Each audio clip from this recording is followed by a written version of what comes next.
বাবা আমি short dress নেব। শর্ট ড্রেস নিবি? ওই দেখ ওই কুকুরটা কেন পোশাক পরে না বলতো? কেন বাবা? এই বলে দাও তো। আমি আগের জন্মে সবসময় ছোট ছোট পোশাক পরে ছেলেদের উত্তপ্ত করতাম বলে ভগবান এই জন্মে আমার পোশাক কেড়ে নিয়েছে। শর্ট ড্রেস নিবি? না না আমি শর্ট ড্রেস নেব না বাবা। ভদ্রভাবে বাড়ি চল। বউ তুমি চলে যাচ্ছ?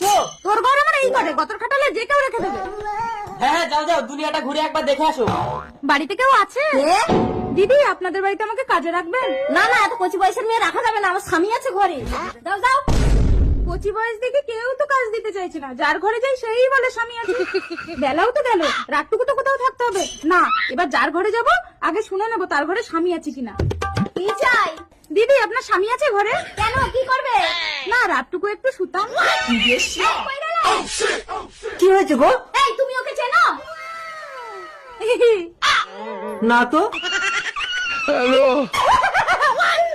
আমি ওকে চিনি না। এই চলো আমি তোমার সঙ্গে শোবো। আরে আমি তোমার সাথে শোবো কেন? স্বামী! আরে ময়দা মুখ। স্বামী! স্বামী! আমার মিনসে। এই দেখো আমার মা কদিন বেড়াতে এসেছে, তোমার বাবা আমার মায়ের কি অবস্থা করেছে। দেখি বাবা। কি রে খোকা, কি হয়েছে? বাবা তুমি আমার শাশুড়ির সাথে কি করেছো? বিশ্বাস কর খোকা, আমি তো সাউরি বলে বুঝতে পারিনি, আমি তোর মা মনে করেছি। মা তো কবে মারা গেছে, তুমি মাকে কোথায় পাচ্ছ? আসলে তো সাউরিকে দেখে তোর মার কথা মনে পড়ে গেল, ওইরকমই কাছে আসতে চাইতো না, আমি জোর করে টেনে ঘরে ঢোকাতাম। আরে, আরে। এই ছাড়, তারপর দরজা বন্ধ করে। বাবা বাবা আমিও বলে দিলাম এই বয়সে আমার মায়ের যদি কোনো ভাই বোন হয় তোমাকেই দেখতে হবে বলে দিচ্ছি। বাবা।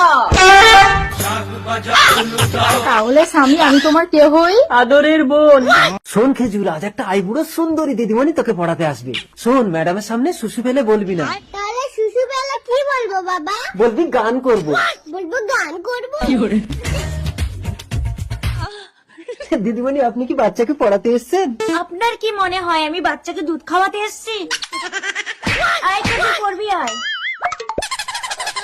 পড়া দে খেজুর। দিদিমণি আমি গান করবো। হ্যাঁ? আগে পড়া দে পরে গান করবি। না আমার খুব জোরে গান পেয়েছে, আগে আমি গান করবো।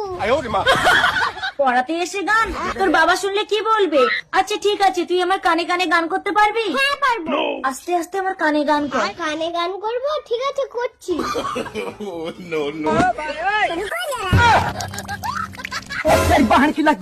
কি হলো ম্যাডাম? আপনার ছেলে তো গানের সুরে আমাকে ভাসিয়ে দিল। অনেক ভাগ্য করে আমি তোমাকে পেয়েছি স্বামী। আমাকে এই অবস্থায় ঘরে রেখে সকাল থেকে বেরিয়ে তুমি অন্য মেয়ের সাথে প্রেম করছো স্বামী? ও হ্যালো, আপনার কোথাও ভুল হচ্ছে, এটা আমার স্বামী। আমাদের বাড়ি চম্পকনগর, আমরা আজই এখানে বেড়াতে এসেছি। শরীরটা খারাপ লাগছে, আপনি জল খাবেন? এই নাটক করছো?